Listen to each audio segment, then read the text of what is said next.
Bom, pessoal, então, continuando aqui.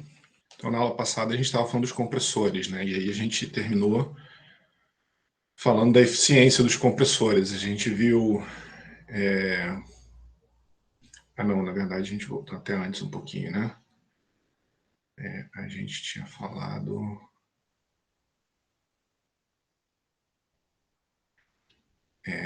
do trabalho, né? Trabalho líquido realizado, isso daqui a gente falou.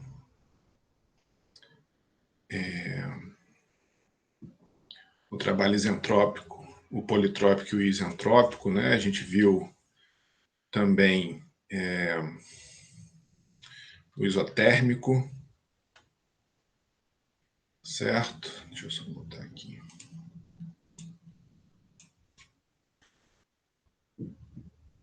Então a gente viu essas relações, né?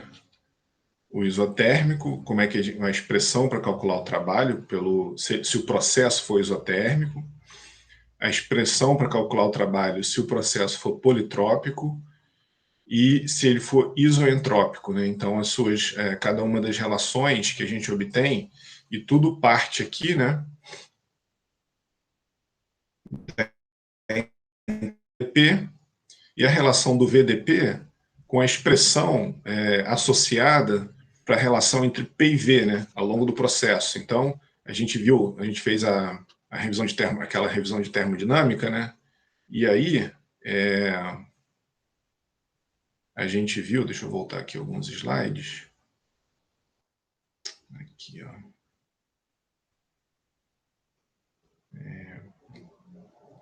Isso aqui, exatamente aqui, ó. Então, daquela revisão de termodinâmica, a gente viu o comportamento PV, talvez, aqui, ó. Opa. O comportamento PV de para diversos casos, né? Então, esse daqui a relação para o politrópico, né? E aí a relação de pressão e temperatura. Para o isoentrópico, né? PV elevado a K igual a constante. Para o politrópico, PV elevado a N constante. Para o isentrópico, PV elevado a K. Lembra que o K é Cp sobre Cv, né? Calor específico a pressão constante, dividido pelo calor específico a volume constante.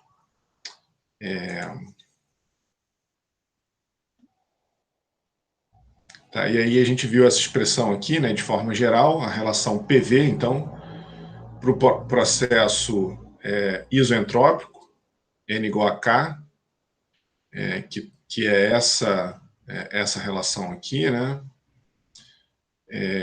O processo isotérmico, N igual a 1, constante, e aqui a entropia constante, né? O isobárico e o isocórico, tá? E aí um politrópico qualquer, né, N igual a menos 2, N igual a menos 1, tá? N igual a menos meio, aqui seria o politrópico. Aí a gente fez essas definições, né, de volume expirado, volume deslocado, né, o momento que a válvula abre, rendimento volumétrico, né, a gente definiu isso na aula passada. Aqui mostra, né, por que o gás com uma razão de compressão menor, ele tem uma melhor eficiência, né? Então, quanto menor esse PD sobre PA, isso a gente viu na aula passada, maior será a eficiência, né? Quanto menor for o clearance, maior é a eficiência. E quanto maior o K, melhor também, tá? A gente fez essa análise aqui à medida que a pressão vai aumentando, né, como que a eficiência vai caindo, à medida que a pressão na descarga aumenta ou na sucção diminui. A gente viu essa questão do trabalho consumido no ciclo. E aí sim, né, o trabalho a gente viu que era integral de VDP, e aí o V aqui, né, ele saía de cada uma das relações que a gente analisou, né, isotérmica, isentrópica ou politrópica, tá? Então tá aqui, na verdade eu fui lá atrás, mas estava aqui, né? O adiabático, né? que é o isentrópico, né? Adiabático reversível, sem troca de calor. O isotérmico, PV igual a constante, e o politrópico, PV elevado a n igual a constante. Então, e aqui também foi para mostrar, né, como que, se a gente partir da integral do VdP, a gente tem essa área daqui, que é a expressão do trabalho, ou a integral de PDV, a gente tem a área de baixo, né? A área entre a curva e a abscissa, a integral do PDV, que vem lá da termodinâmica, quando a gente analisa um processo termodinâmico com fronteira móvel. Então, você está analisando um sistema que é o gás, e aí um pistão, por exemplo, comprime o gás, e aí a gente faz a integral do PDV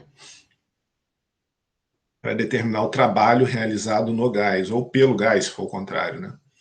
E depois, lá na frente, em termodinâmica, né, continuando analisando, quando a gente continua analisando dentro da termodinâmica, a gente começa a analisar processos, né?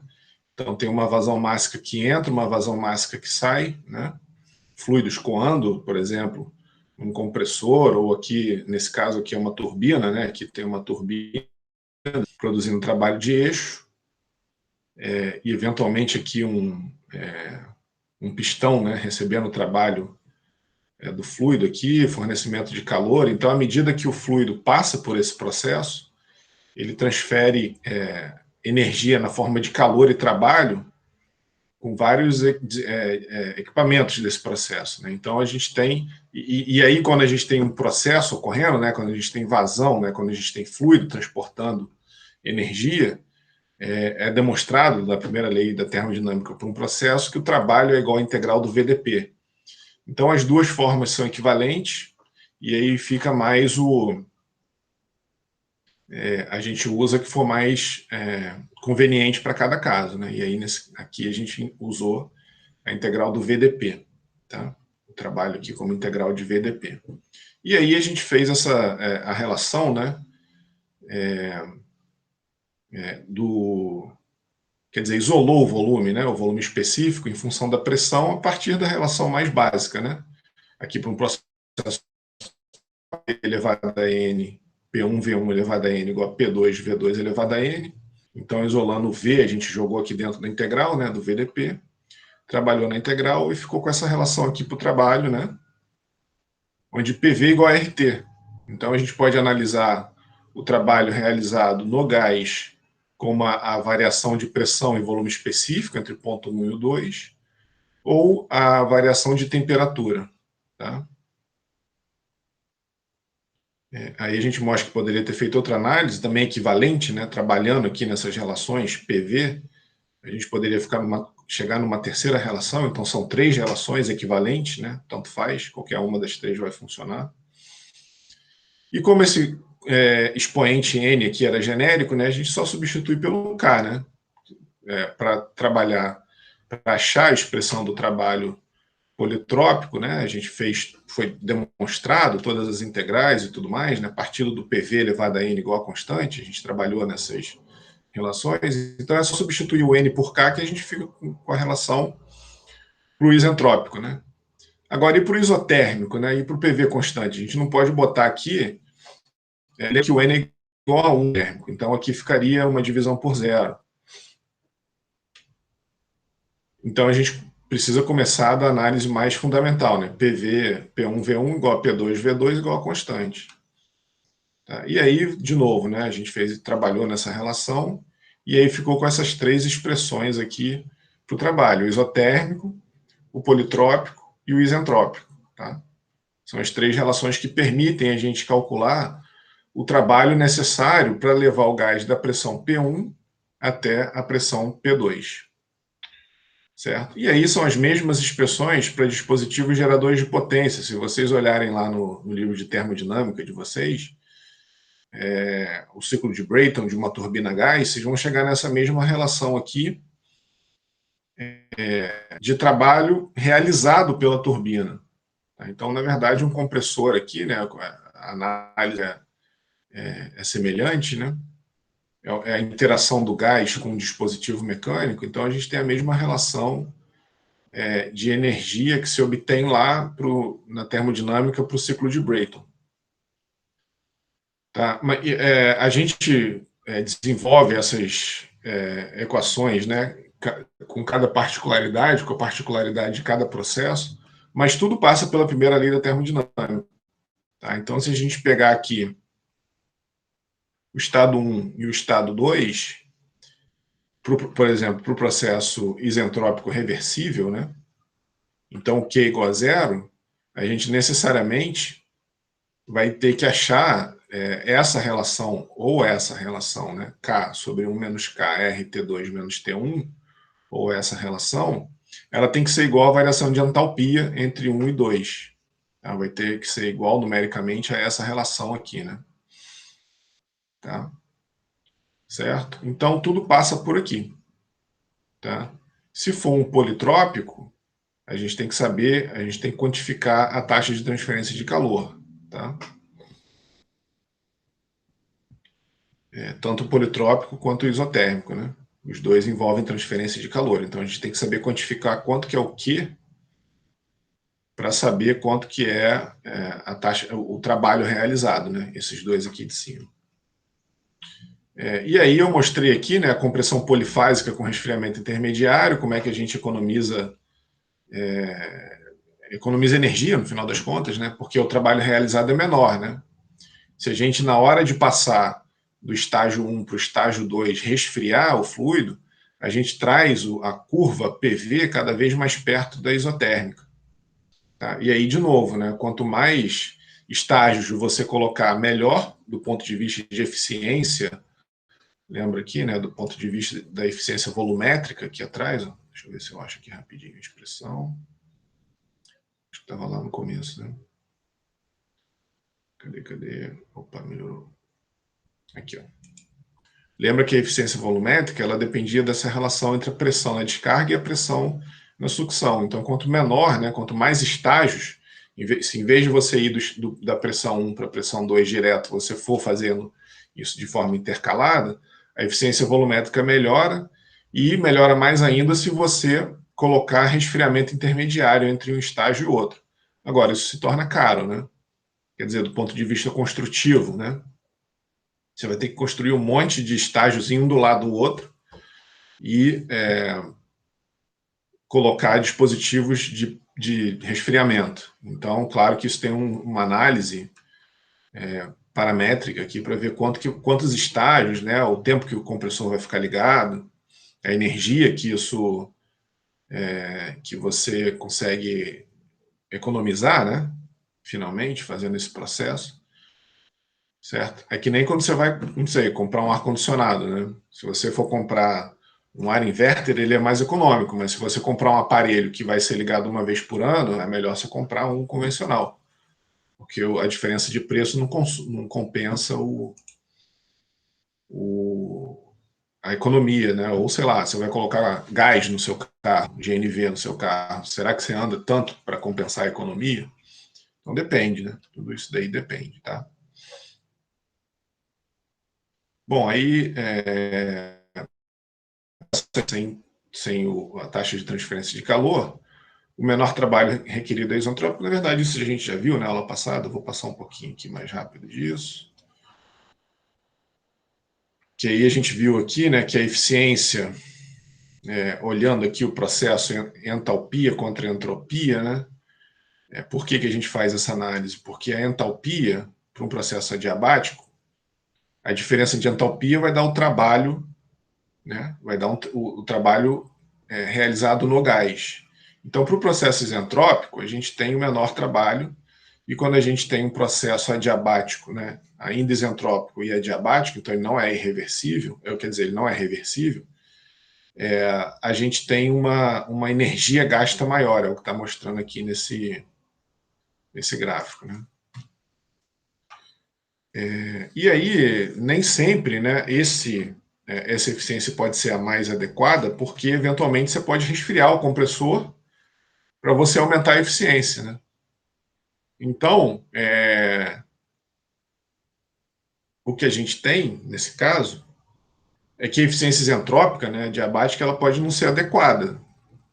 E aí a gente usa um processo isotérmico reversível como modelo ideal. Então, a eficiência isotérmica é o trabalho isotérmico sobre o trabalho real.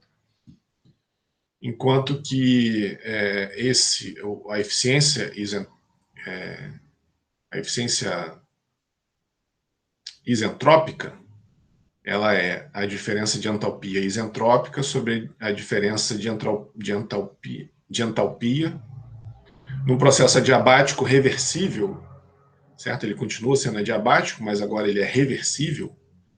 Tá? Ele continua sem troca de calor, mas agora ele tem as irreversibilidades, né? A gente leva em conta o atrito, expansão não resistida, troca de calor, transferência de calor com diferença finita de temperatura. Então, são todas aqueles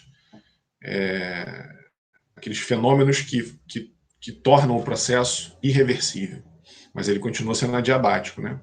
E aí, quando a gente resfria o compressor propositalmente, né, para aumentar a eficiência, aí, claro que esse é o limite do isentrópico, né? Aí a gente vai estar aqui mais para baixo. Então a gente tem que usar o isotérmico como limite da eficiência, tá?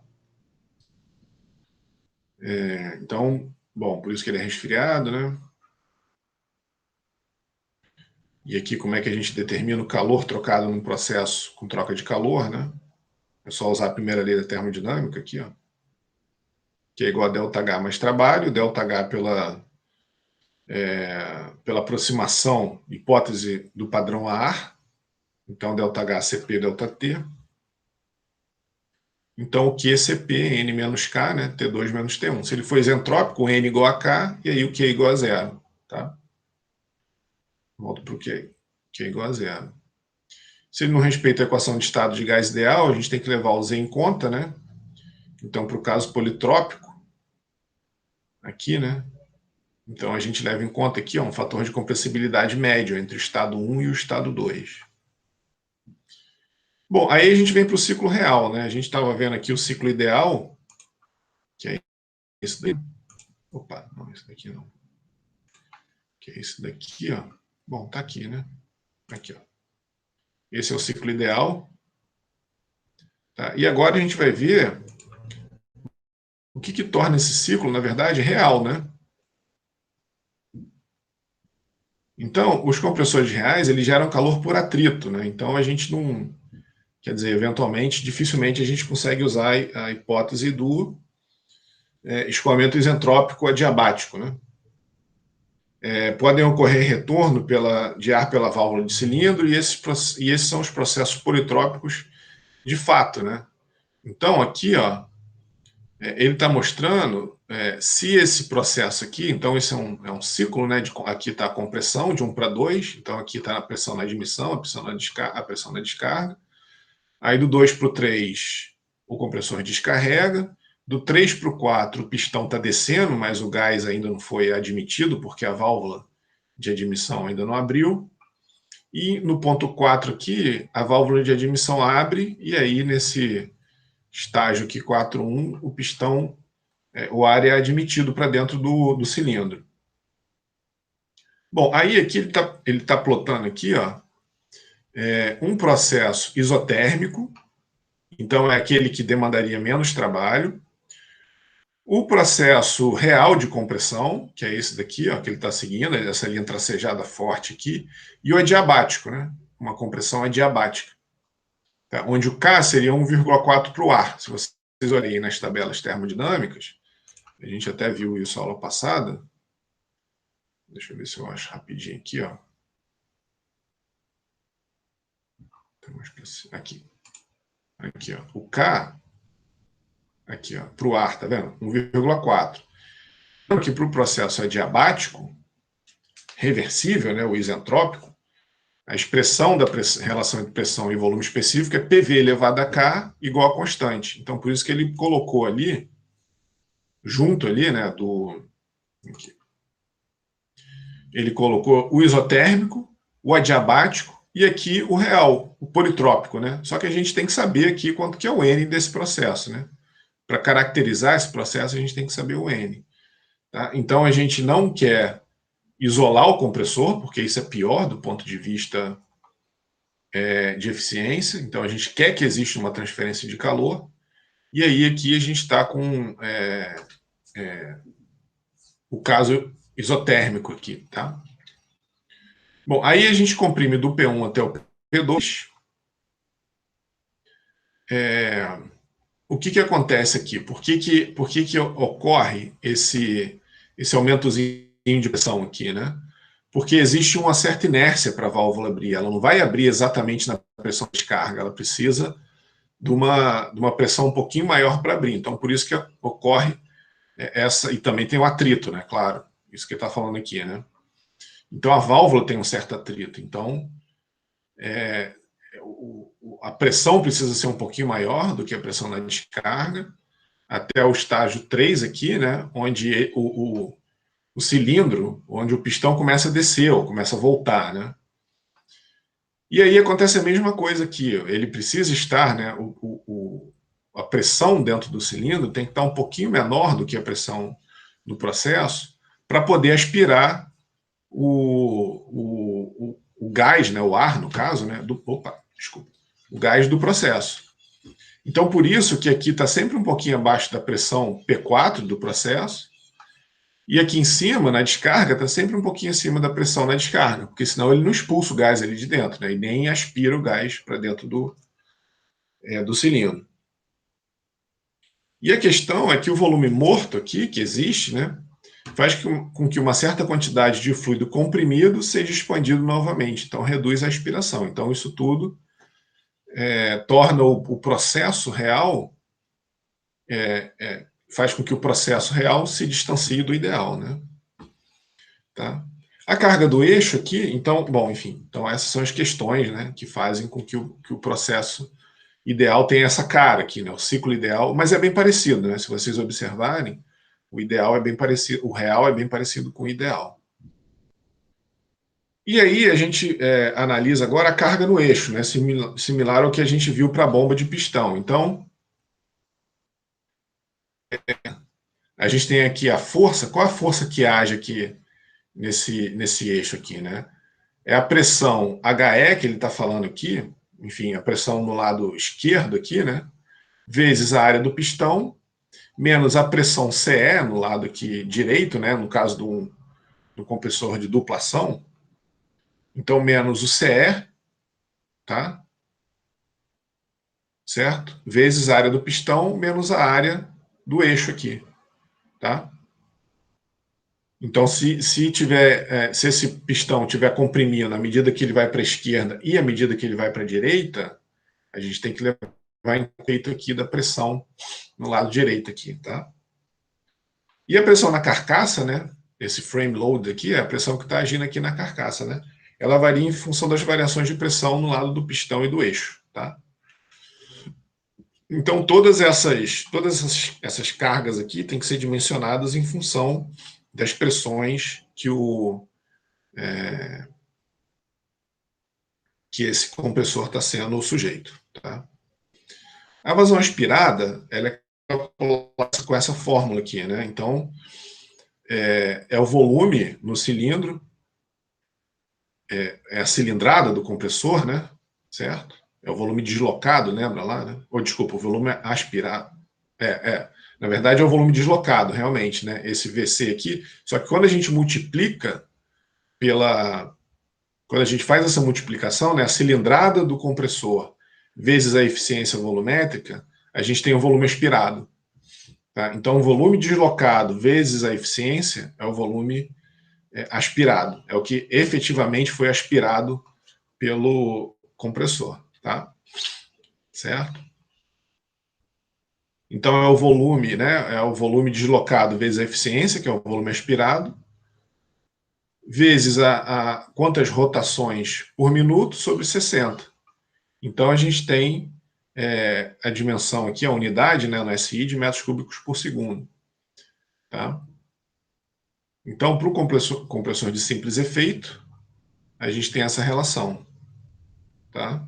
E a vazão mássica é a massa específica vezes a vazão. Então, ρ, a cilindrada do compressor, rotação em RPM, sobre a eficiência volumétrica sobre 60. Então, a gente tem aqui em quilos por segundo, né? Quando a gente multiplica por ρ, a gente tem a vazão máxima em quilos por segundo.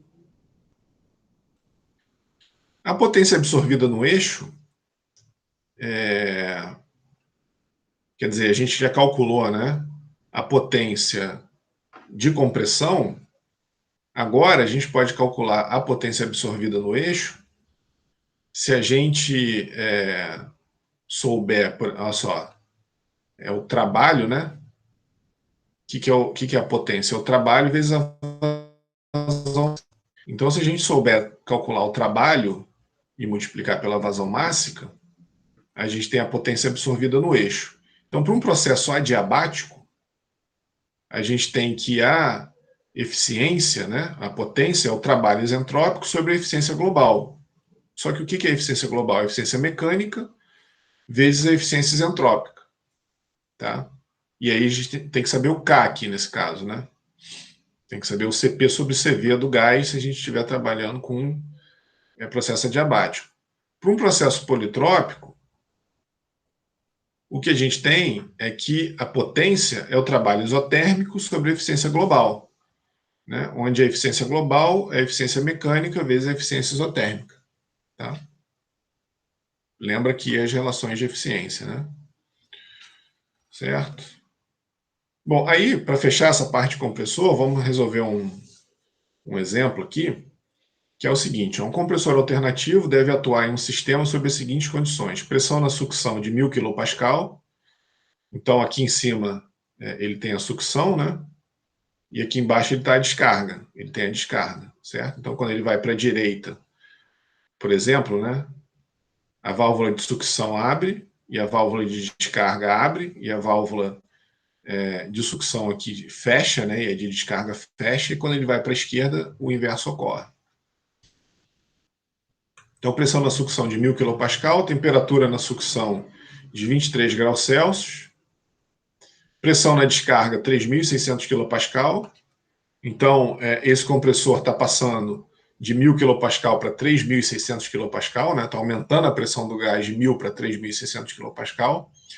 E ele tem as seguintes características: 2 cilindros iguais de duplo efeito, diâmetro do cilindro de 40 centímetros, o curso do pistão é de 30 centímetros e o diâmetro da haste é de 9,4 centímetros, esse diâmetro aqui, né? O clearance é de 18% e o rendimento isentrópico de 82%. E o rendimento mecânico, né, as perdas ali por atrito, de 93%.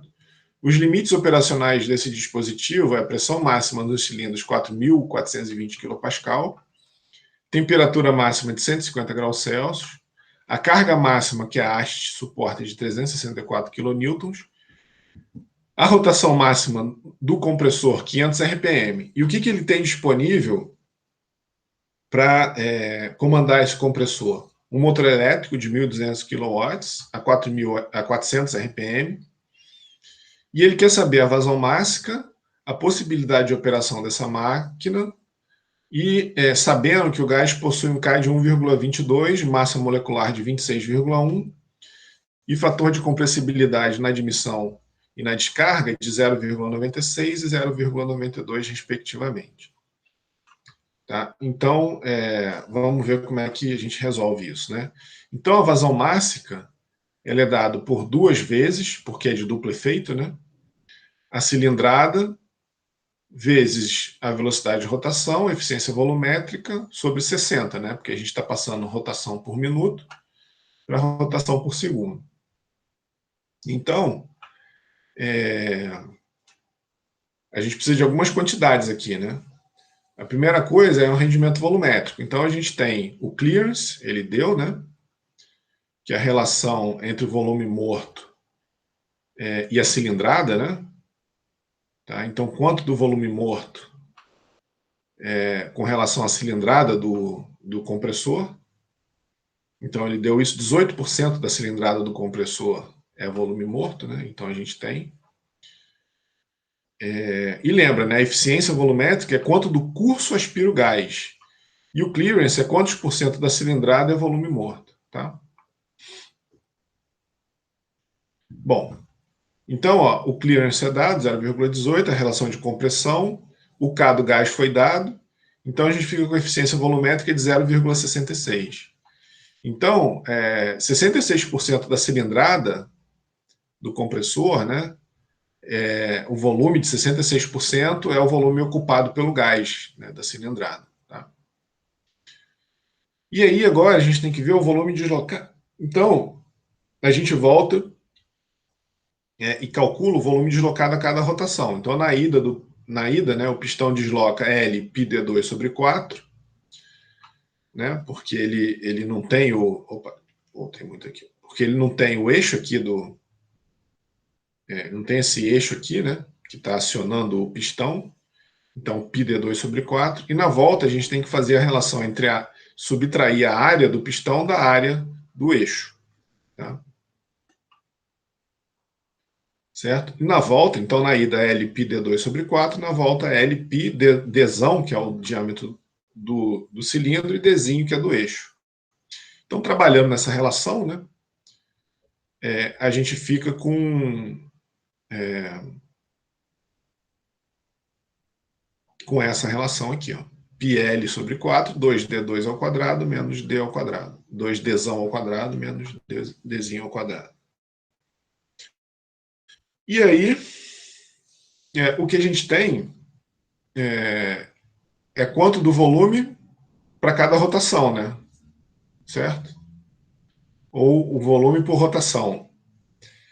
Então, a gente tem 0,733 metros cúbicos por cilindro de volume para cada rotação. A gente pode calcular a vazão máxima multiplicando o volume do cilindro pelo rendimento volumétrico, velocidade de rotação sobre 60. E vezes 2, né? Porque ele faz isso duas vezes, indo e voltando, né? Certo? Então, a gente tem 40 metros cúbicos por minuto.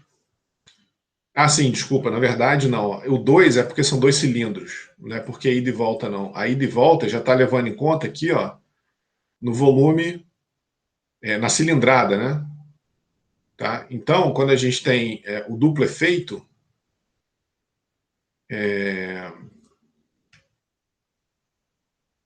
então quando a gente tem o duplo efeito, a gente tem que somar esses dois aqui. E o 2 aqui, na verdade, é porque são dois cilindros. Tá? Vou até botar aqui, para não esquecer no futuro. Dois cilindros. Certo? Pronto. Então, 2 porque são dois cilindros. E aí a gente calcula o volume de cada cilindro somando aqui, né? O volume no momento que ele vai para a esquerda e no momento que ele vai para a direita. E aí multiplica por 2, porque são dois cilindros. Então, 40 metros cúbicos por minuto para os dois cilindros. E a vazão máxima, a gente multiplica isso daqui por ρ, né? Para achar o ρ, é 1 sobre volume específico, que é P1 massa molecular, sobre a constante universal dos gases, né? Sobre o fator de compressibilidade em 1 e a temperatura em 1. Tá? Então, 11,05 kg por metro cúbico. Então, a vazão máxima, 11,05 vezes 40, 431,3 kg por minuto. Essa é a vazão máxima do compressor. Bom, do enunciado, a gente tem que o rendimento isentrópico é de 82%. Como a gente tem como calcular o trabalho isentrópico, porque a gente tem o K, essa é a forma que é mais conveniente da gente calcular essa grandeza, né? O trabalho isentrópico. Então, a gente tem como calcular a potência consumida no eixo, porque a gente tem a eficiência isentrópica desse dispositivo. Então, a gente tem aqui uma das expressões que a gente obteve, né, para calcular o trabalho consumido por esse compressor, e aí é só substituir valores. Tá? Então, o trabalho que esse compressor está demandando é de 127 kJ, né, 127.714 joules por quilo. Tá? E aí a potência, né, é só pegar o trabalho, lembra aqui a expressão, multiplica pelo o trabalho específico, né? Multiplica pela vazão máxima e divide pela eficiência. Tá? Então, 1.200 kW, que é a mesma potência do acionador. Aqui, ó, o motor elétrico tem 1.200 kW, então esse dispositivo aqui vai funcionar. Esse motor elétrico consegue fazer com que esse dispositivo funcione. Aí ele pede, né, a possibilidade de operação dessa máquina, então a pressão na descarga é inferior ao limite do cilindro, então a temperatura na descarga é obtida aproximadamente, então a pressão ok, né, porque na descarga é 3.600 kPa, e ele deu aqui, ó, a pressão máxima no cilindro 4.420, então tudo bem. E agora a temperatura, né, ele disse aqui que a temperatura máxima, um momento aqui, a temperatura máxima é de 150 graus. A gente consegue determinar a temperatura na descarga aproximadamente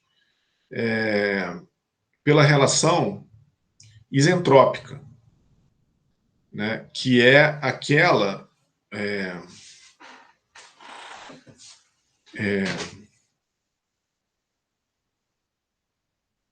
observa o seguinte, ó, a gente não tem um N para esse exemplo, né? A gente precisaria do N para calcular a temperatura. Lembra que a gente tem essa relação aqui, ó, entre temperatura e pressão para o caso isentrópico. Mas a gente sabe que esse processo não é isentrópico, né? Ele é politrópico, na verdade. Então, a gente usa o K.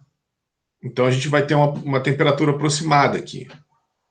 Tá? Então, a gente usa a relação isentrópica, só que em vez do N, tá, baseado no K dado.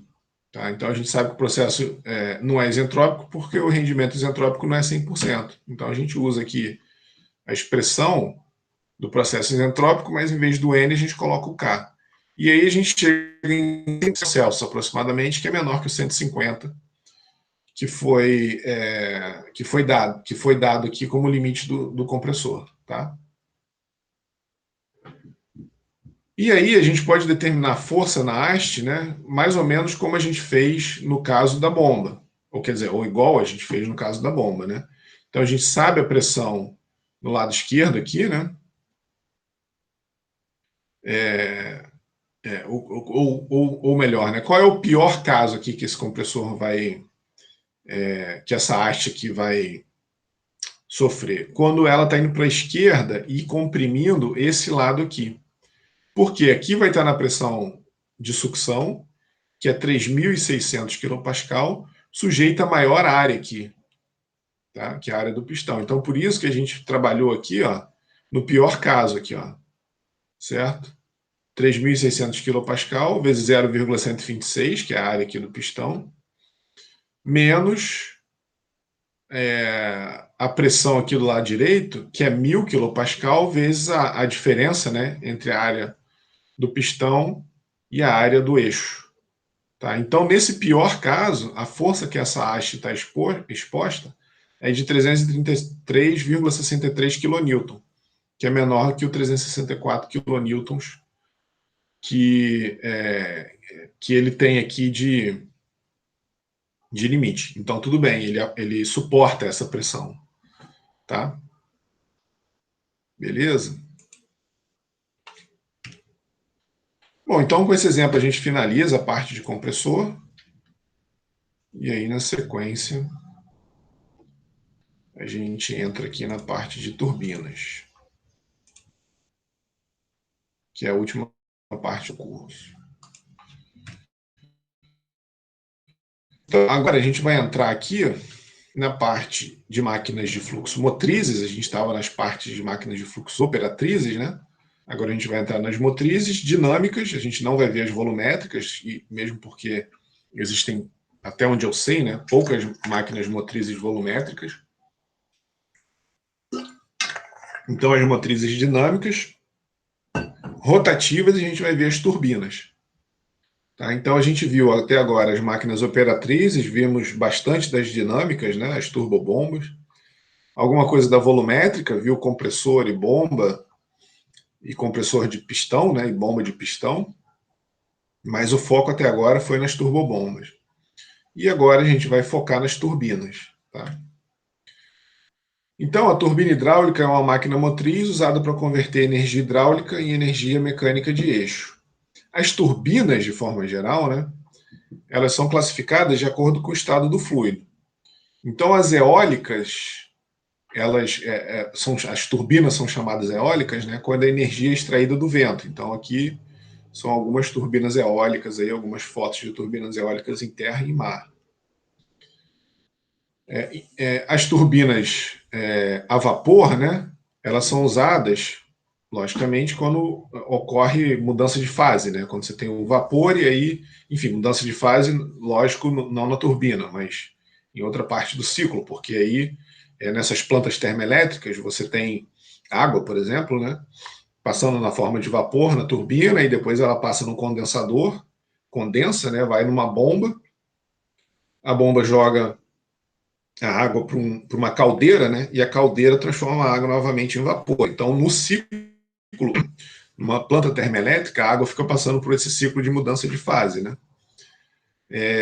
Mas na turbina, o que acontece é a expansão e o vapor ainda sai, né? Por uma questão de segurança de operação, ele ainda sai como vapor superaquecido da turbina.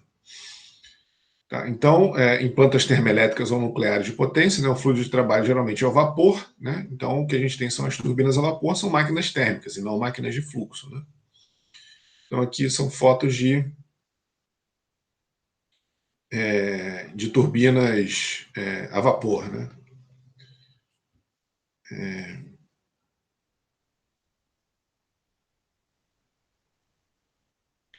E, finalmente, uma turbina a gás. Né? Então, um dispositivo que usa gás compressível como fluido de trabalho é classificado como turbina a gás. Então, as turbinas dos aviões. Né? De novo, são máquinas térmicas e não máquinas de fluxo, porque se baseiam muito mais na extração, na combustão, né?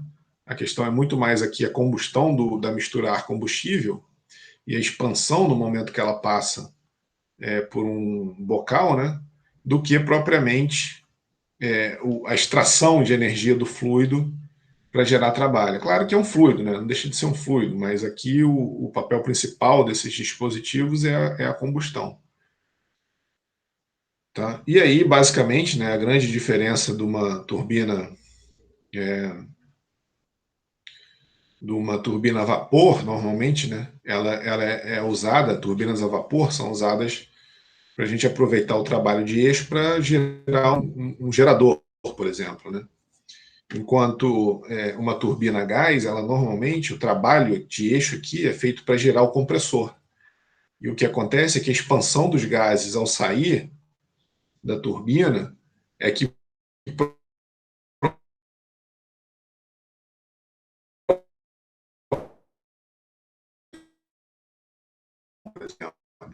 então tem que usar impulso para gerar trabalho de eixo para um gerador, por exemplo. Tá? Bom, e aí as turbinas hidráulicas são as que usam água como fluido de trabalho. Né? Então aqui, isso aqui é uma turbina de Francis, uma turbina de Pelton, a gente vai ver essas turbinas em detalhes agora nessa parte do curso. Né? Então a gente vai focar aqui nas turbinas hidráulicas. Elas têm sido usadas por séculos, né, de forma intuitiva, quer dizer, porque elas são intuitivamente simples, né, a ideia não é nada complicado, então aqui, por exemplo, seria uma eólica, né? Porque não está sendo transportado está sendo movimentado pelo ar, mas foi a figura mais característica que eu vi. Na verdade, tem outras, né? Tem rodas d'água, mas a gente vê que o sistema de engrenagem era bem rudimentar, né? Com madeira, então, claro que aqui existia perdas enormes, né? Perdas mecânicas enormes aí por atrito. Então, mas a ideia rudimentar, né? A ideia conceitual, ela já estava lá, né? Aí, ó, de forma geral, as turbinas elas são mais eficientes que as bombas. As grandes turbinas hidráulicas, elas podem obter eficiência de até 95%, enquanto a melhor eficiência de bombas é da ordem de 90%. Então, por que isso, né? Então, primeiro, a velocidade de rotação das bombas normalmente é maior, então 2.500 RPM, 3.600 RPM, para a gente aproveitar a energia do motor elétrico, que é normalmente feito, né, para operar nessas velocidades de rotação. Então, as tensões de cisalhamento e perdas por atrito são maiores nas bombas, né? Como as turbinas são normalmente maiores geometricamente, elas giram a velocidades menores. Você teria que ter uma energia muito grande para girar uma turbina, né, numa velocidade alta. Então, normalmente as turbinas funcionam em velocidades moderadas a baixas, né? A conversão de energia cinética em pressão, que é o que acontece nas bombas, tem maiores perdas do que nas turbinas. Porque eu não sei se vocês viram isso em camada limite, mas quando você tem um escoamento se desenvolvendo num gradiente de pressão adverso, a tendência da camada limite é se desprender. Então aqui você tem uma certa pressão P1, aqui você tem uma certa pressão P2. O que a gente, fisicamente, o que acontece, né? Aqui a gente tem o escoamento se desenvolvendo. Estou fazendo um exemplo aqui numa placa plana, mas isso é característico de uma bomba, por exemplo. Então a gente tem aqui a camada limite se desenvolvendo. Se a gente tiver um gradiente de pressão adverso, que é o que acontece na bomba, além do atrito, né, além da condição de não deslizamento aqui do escoamento em contato com a parede sólida, fazer o escoamento retardar, né, ele entra aqui com uma certa velocidade de usão, e aí a condição de não deslizamento na parede retarda o escoamento. Além do próprio efeito viscoso, esse gradiente de pressão adverso, ele induz o descolamento da camada limite. Então, o que a gente tem aqui uma região de escoamento caótica, né, sem esse comportamento, vamos dizer assim, mais regular da camada limite, e essa região aqui, ela induz turbulência que induz perdas maiores em bombas. Quando a gente tem um escoamento com gradiente de pressão favorável, que é o caso das turbinas, né, porque a pressão cai, uma bomba aumenta a pressão do fluido. E uma turbina, ela pega o fluido numa pressão alta e entrega numa pressão baixa. Então, isso automaticamente faz com que o escoamento do fluido ao passar por turbina seja mais eficiente, porque a camada limite ela fica mais coladinha ali, né, nos elementos da turbina, e isso faz com que a eficiência seja maior. Então, esse é um outro fator que faz com que a eficiência das turbinas seja maior do que a eficiência das bombas. As turbinas, normalmente, são muito maiores que as bombas. E aí, as perdas viscosas, né, elas vão se tornando cada vez menos importantes à medida que que o tamanho do dispositivo aumenta. Então, a rugosidade relativa, imagina que você tem um dispositivo pequeno e um dispositivo grande. Se ele for feito do mesmo material, com o mesmo acabamento superficial, a rugosidade relativa de um dispositivo pequeno é maior, né, do que a rugosidade relativa de um dispositivo maior, certo? Então o que a gente tem é que, no caso, quanto maior o dispositivo, tanto é que a gente até viu isso para bombas, né? Quanto maior a bomba, menores as perdas viscosas, porque justamente a rugosidade relativa vai ficando menor. Então, de forma geral, as turbinas são maiores do que as maiores bombas. E isso faz com que as perdas viscosas sejam menores. E a bomba, normalmente, opera numa faixa. Aqui a gente está comparando turbobombas, né? Ou bombas dinâmicas, tá? Tá? Então, as turbobombas, né, operam numa faixa de vazão maior, tá? E a maior parte dos geradores, das turbinas geradoras de eletricidade, tem que trabalhar numa velocidade controlada. Então, normalmente a faixa de operação das turbinas hidráulicas, que são usadas para geração de energia elétrica, né, é na ordem de 120 a 150 RPM. Então, velocidades baixas necessariamente implicam em baixas perdas. Então, são todos esses fatores aqui que fazem com que turbinas normalmente sejam um pouquinho mais... sejam um pouco, né? 95 contra 90, né? Um pouco mais eficientes que as bombas, tá? Aqui tem um vídeo que mostra uma classificação importante, que são turbinas de impulsão e as turbinas de reação. Então, e aí ele faz aqui uma analogia, e aqui, enfim, tem o link de 3 vídeos aqui. Então aqui é o seguinte, ele mostra um rotor. Qual é a característica de uma turbina de impulso? São as duas, a gente vai ver no próximo slide, tem uma... Acho que é melhor até mudar a ordem. Eu vou mostrar aqui primeiro esse slide, depois eu volto ali naquele vídeo. Então, ó, o que acontece? Aqui a gente tem essa imagem aqui, né, mostrando uma turbina de impulso, ou de impulsão, e uma turbina de reação. A turbina de impulsão, ela age como o impulso que a variação da quantidade de movimento angular causa quando o fluido muda de direção ao passar pelas pás. E a turbina de reação, não existe esse impacto, né? Não existe esse impulso causado pelo impacto ou pela variação da quantidade de movimento. O que acontece é a reação à variação da quantidade de movimento. Então, aqui você tem um regadorzinho de jardim, e aqui você tem o que a gente tem aqui, ó, é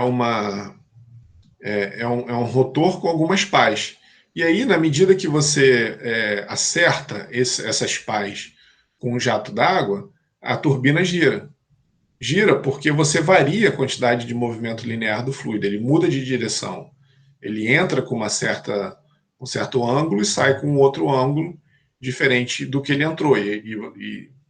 Lá de mecânica dos fluidos, a gente lembra que quanto maior for o ângulo de deflexão aqui na turbina, maior a força exercida aqui nessa pá, e se a gente pegar essa força com relação a um R aqui, né, maior o torque que você gera nesse eixo. Nesse tipo de turbina, pelo contrário, o que a gente tem, né, é que o fluido ele não atinge nenhum elemento, né, não é o impulso do fluido atingindo nenhum elemento. É a reação à variação da quantidade de movimento linear que o fluido sofre quando ele entra aqui com uma certa direção e velocidade e sai aqui com uma outra direção e velocidade. Então, a reação a essa variação da quantidade de movimento linear faz esse elemento girar, que aqui no caso é um regador de jardim, né? Mas no caso das turbinas, a gente vai ver que a geometria é um pouquinho diferente, tá? Então, a força nas pás aqui, ó, ela é causada somente, né, pelo fluido que está mudando de direção. Então, você tem uma variação do MV, né? Você tem uma variação do V, no caso aqui, né? Então, o MV, que é a quantidade de movimento linear, que também é definido como impulso, né? Se vocês olharem no livro de física de vocês, a parte de impulso, vocês vão ver que essa grandeza aqui, né, MV, ela é definida também como impulso. E aí tem aquela questão de choque, né? Choque inelástico e tudo mais, que a gente tem o estudo dessa grandeza em física. Tá? Então, e aqui a outra grande turbina de impulso é que não existe uma queda de pressão muito grande. Então, normalmente as lâminas são abertas, então estão abertas para a atmosfera, e a queda de pressão acontece aqui no bocal. Então, normalmente esses dispositivos, eles têm que ter um desnível grande para a gente ter uma pressão alta aqui e transformar essa pressão em velocidade. Tá? E o impulso é causado pela variação da quantidade de movimento linear do fluido. Tá? Isso é em turbina de impulso, né, ou de ação. Uma turbina de reação usa tanto a pressão quanto a energia cinética do líquido. Né? E a gente vai ver como é que a questão da pressão ela age numa turbina um pouquinho mais para frente. A conservação da energia, ela se desenvolve num espaço fechado, com pressão acima da pressão atmosférica, e a pressão diminui à medida que o fluido passa pelo rotor. Então são... Opa, caiu aqui.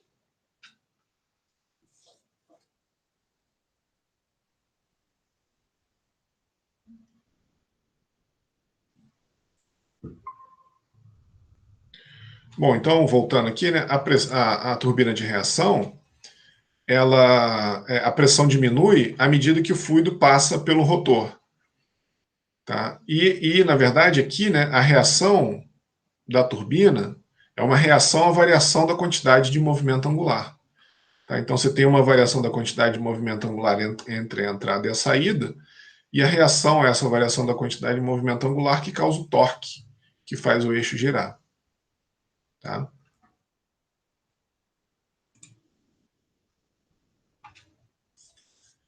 Bom, as turbinas de impulso ou de ação, né, a alta pressão é confinada num pequeno bocal, que converte o head até a pressão atmosférica para um jato de alta velocidade. Então é o princípio de Bernoulli, né? Quer dizer, na verdade é continuidade, né? É continuidade junto com Bernoulli, porque você tem Bernoulli, ou a equação da energia aplicado entre um ponto...